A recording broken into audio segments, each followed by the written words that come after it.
ইবলিস হজরত আদম আলাইসাল্লামের সৃষ্টিকে নিয়ে যে বিরূপ মন্তব্য করেছিল, যে অন্যায় করেছিল, যে আল্লাহর হুকুমকে অমান্য করেছিল, তার জন্য তাকে শাস্তিস্বরূপ বেহেশত থেকে বিতাড়িত করে দেওয়া হয়।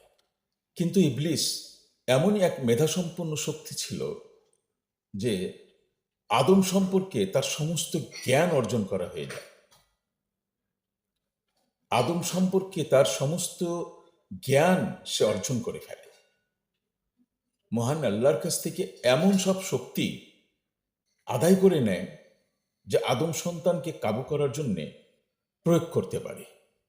ইবলিস বেহেশত হতে বিতাড়িত হওয়ার সময় মহান আল্লাহর কাছ থেকে যেসব বিষয়, যেসব জিনিস, যেসব দাবি সে আদায় করে নিয়েছিল, তা সম্পূর্ণ আদম সন্তানকে পথভ্রষ্ট করার জন্যে।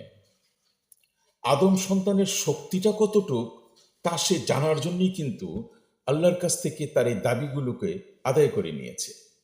শয়তান আদমের বিপক্ষে, আদমের বিরুদ্ধে যখন যুদ্ধ ঘোষণা করবে, তখন আদম সম্পর্কে, আদমের শক্তি সম্পর্কে, আদমের জ্ঞান সম্পর্কে, আদমের মেধা সম্পর্কে, আদমের বুদ্ধি সম্পর্কে তাকে জানতে হবে। তাই সে মহান আল্লাহর কাছ থেকে খুব কৌশলে আদম সম্পর্কে সব কিছু জেনে নিয়েছে, যাতে সে আদমকে খুব সহজে পরাভূত করতে পারে। তার সমস্ত শক্তি নিয়োগ করে যেন আদম সন্তানকে পথভ্রষ্ট করতে পারে, আল্লাহ বিমুখ করতে পারে।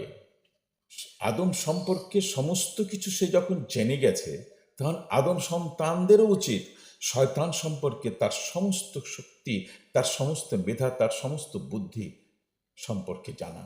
তাই আদম সন্তানদেরও উচিত শয়তান সম্পর্কে সম্পূর্ণ জ্ঞান অর্জন করা। তার মেধা কতটুক, তার জ্ঞান কতটুক, সে কতটা শক্তিশালী, সে কতটা কূটচাল প্রয়োগ করতে পারে, তার শক্তি কতটুক, তাকে পরাজিত বা পরাভূত করা যায় কিভাবে, সেটাও আমাদের জানতে হবে। আমি বারবার বলছি, আগেও বলেছি, এই পৃথিবীটা একটা যুদ্ধের ময়দান। সেই যুদ্ধের ময়দানের দুটি প্রতিপক্ষ, একটি আদম, অন্যটি শয়তান। তো শয়তান যদি আদম সম্পর্কে সমস্ত জ্ঞান অর্জন করে ফেলতে পারে, তাহলে আদম সন্তানদেরও উচিত শয়তান সম্পর্কে সমস্ত জ্ঞান অর্জন করা।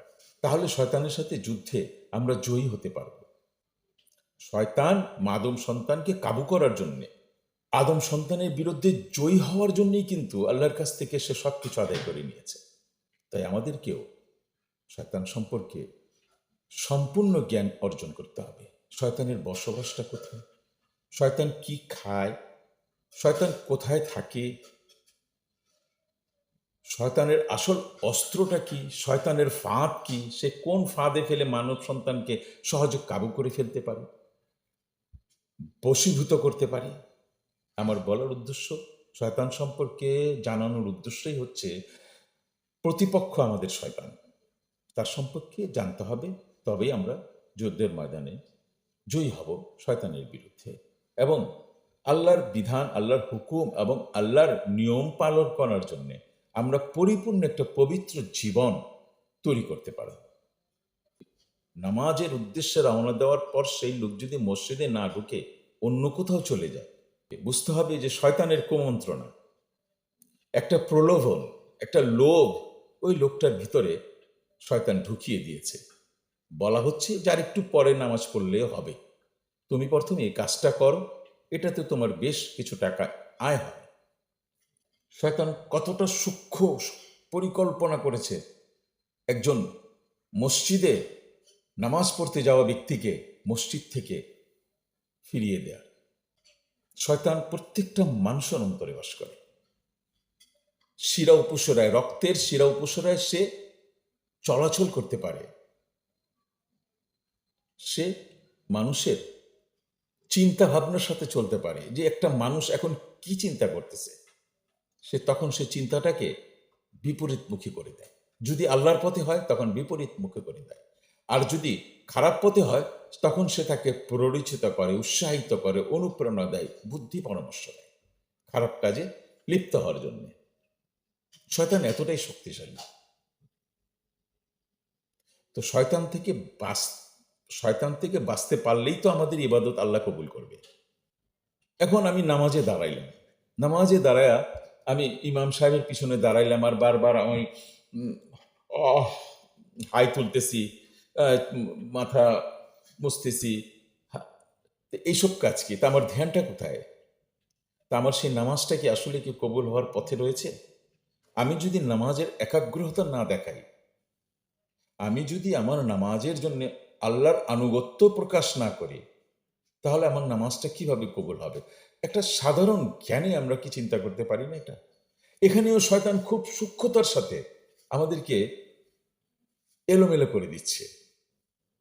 আমরা নামাজে দাঁড়িয়ে আছি, নামাজ পড়তেছি, আমরা একামত করেছি, আমরা রুকুতে যাচ্ছি, আমরা সেজদায় যাচ্ছি, কিন্তু তবুও আমরা এলোমেলো নড়াচড়া করতেছি, হাত দিয়ে পিঠ চুলকাচ্ছি, হাই তুলতেছি। এগুলি সব শয়তান কিন্তু আমাদের ভিতরে খুব সূক্ষ্মতার সাথে আমাদেরকে প্রয়োগ করছে। নামাজ কবুল হওয়ার জন্যে সর্বপ্রথম দরকার হইতেছে নাপাক থেকে মুক্ত। আপনাকে পাক থাকতে হবে, আপনার কাপড় চোপড় পাক থাকতে হবে, আপনার নামাজ পড়ার জায়গাটা পাক থাকতে হবে, এবং আপনার অন্তরটা পাক থাকতে হবে, এবং আল্লাহর আনুগত্য এবং আল্লাহর একাগ্রতা প্রতি নিজেকে নিয়োজিত রাখতে হবে। তো আপনার এই একাগ্রতা থেকে শয়তান আপনাকে সরিয়ে দিচ্ছে। আল্লাহর প্রতি আনুগত্য দেখাতে গিয়ে আপনি যে একাগ্রতা দেখাচ্ছেন নামাজে, সেখান থেকে আপনাকে সরিয়ে দিচ্ছে মসজিদের ভিতরে। সে কতটা শক্তিশালী! বেহেস্ত থেকে বিতাড়িত হওয়ার পরও সে বেহেস্তে প্রবেশ করার শক্তি দেখিয়েছে, এবং বেহেস্তে প্রবেশ করে হজরত আদম আলাইসাল্লাম এবং হজরত মা হাওয়াকে প্রলুব্ধ করে, প্রলোভনে দেখিয়ে তাদেরকে বিভ্রান্ত করে দেয়, পথভ্রষ্ট করে দেয়। সে কতটা শক্তিশালী! ইবলিস প্রত্যেকটা আসমানে 1000 বছর করে ইবাদত করেছে।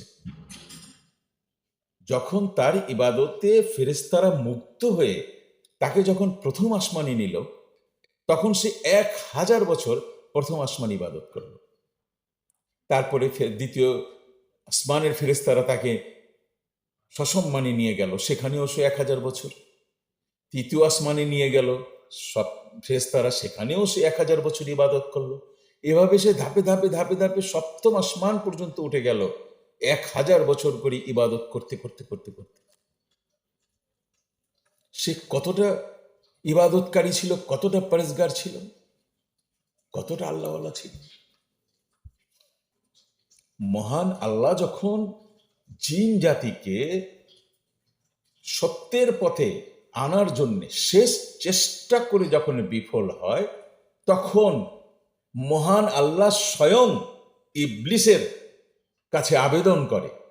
তখন মহান আল্লাহ ইবলিসকে হুকুম করে যে, দেখো তুমি পারো কিনা, তুমি তো যথেষ্ট জ্ঞান অর্জন করেছ, এই তোমার জাতিটিকে তুমি সংশোধন করতে পারো কিনা, সৎ পথে আনতে পারো কিনা, ভালো পথে আনতে পারো কিনা। তখন ইবলিস মহান আল্লাহকে বলল, হে আল্লাহ, আপনি আমাকে দুনিয়াতে পাঠাচ্ছেন, কিন্তু আমার একটি শর্ত আছে। ইবলিস খুব তীক্ষ্ণ বুদ্ধি নিয়ে চলত।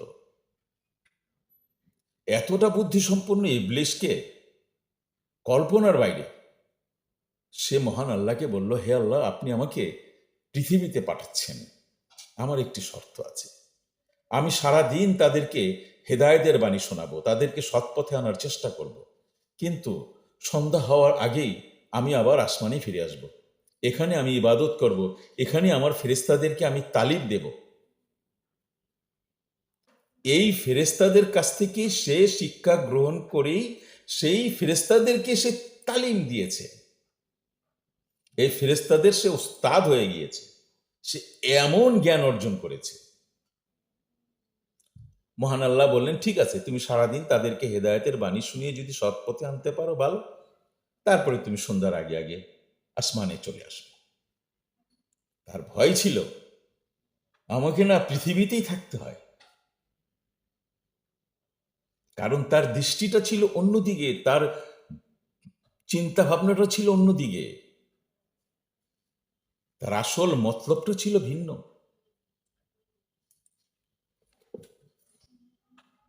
মহান আল্লাহকে সে বারবার জিজ্ঞেস করেছিল, যখন আল্লাহর কাছে সে আবেদন করলো লাহ মহফুজ দেখার, সেখানে সে দেখতে পেল একটি নাম।